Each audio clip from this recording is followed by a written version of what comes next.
أفرأيت الذي كفر بآياتنا وقال لأوتين مالا وولدا أطلع الغيب أم اتخذ عند الرحمن عهدا كلا سنكتب ما يقول ونمد له من العذاب مدا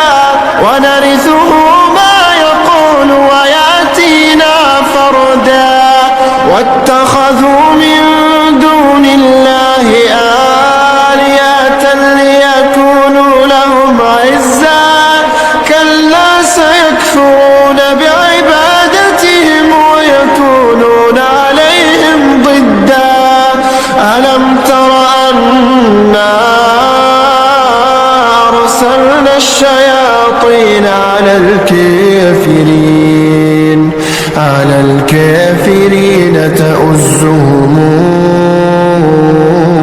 أزا فلا تعجل عليهم إنما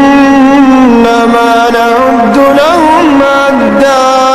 يوم نحشر المتقين إلى الرحمن وفدا ونسوق المجرمين إلى جهنم وردا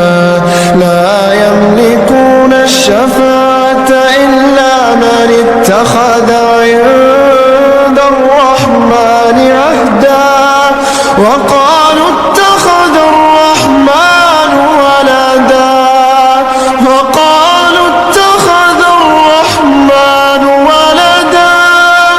لقد جئتم شيئا إدا يكاد السماوات يتفطرن منه وتنشق الأرض وتخر الجبال هدا أن دعوا للرحمن ولدا وما ينبغي للرحمن أن يتخذ ولدا إن كل من في السماوات والأرض إلا آتي الرحمن عبدا لقد أحصاهم وعدهم عدا وكلهم آتيه يوم القيامة فردا إن الذين آمنوا وعملوا الصالحات سيجعل لهم الرحمن ودا فإنما يسرناه بلسانك لتبشر به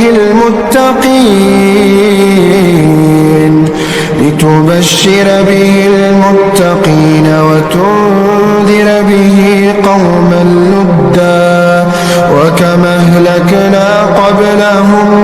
من قرن هل تحس منهم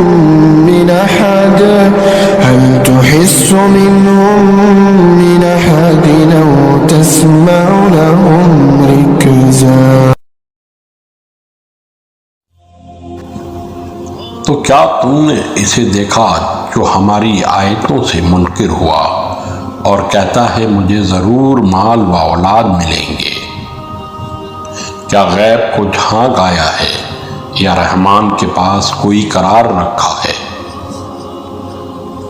ہرگز نہیں، اب ہم لکھ رکھیں گے جو وہ کہتا ہے اور اسے خوب لمبا عذاب دیں گے، اور ہم وارث ہوں گے اس سب کچھ کے جس کا وہ ذکر کر رہا ہے، اور وہ آئے گا اکیلا ہی ہمارے پاس، اور انہوں نے بنا رکھے ہیں اللہ کے سوا دوسرے معبود تاکہ وہ ان کے لیے مددگار بنے۔ ہرگز نہیں، وہ تو ان لوگوں کی عبادت کا انکار کر دیں گے اور وہاں وہ ان لوگوں کے مخالف ہو جائیں گے کہ آپ صلی اللہ علیہ وسلم نے دیکھا نہیں کہ ہم کافروں پر شیاطین کو بھیجتے رہتے ہیں اور وہ انہیں خوب خوب اکساتے ہیں۔ تو آپ صلی اللہ علیہ وسلم ان کے خلاف فیصلے کے لیے جلدی نہ کیجیے، ہم ان کی پوری پوری گنتی کر رہے ہیں۔ ذرا تصور کریں اس دن کا جس دن اہل تقوی کو ہم جمع کر کے لائیں گے رحمان کی طرف وفود کی صورت میں، اور مجرموں کو ہم ہانک کر لے جائیں گے جہنم کی طرف پیاسے۔ اس دن کسی کو شفاعت کا اختیار نہیں ہوگا سوائے اس کے جس نے رحمان سے کوئی عہد حاصل کر لیا ہو، اور وہ کہتے ہیں کہ رحمان نے اپنے لیے اولاد اختیار کی ہے۔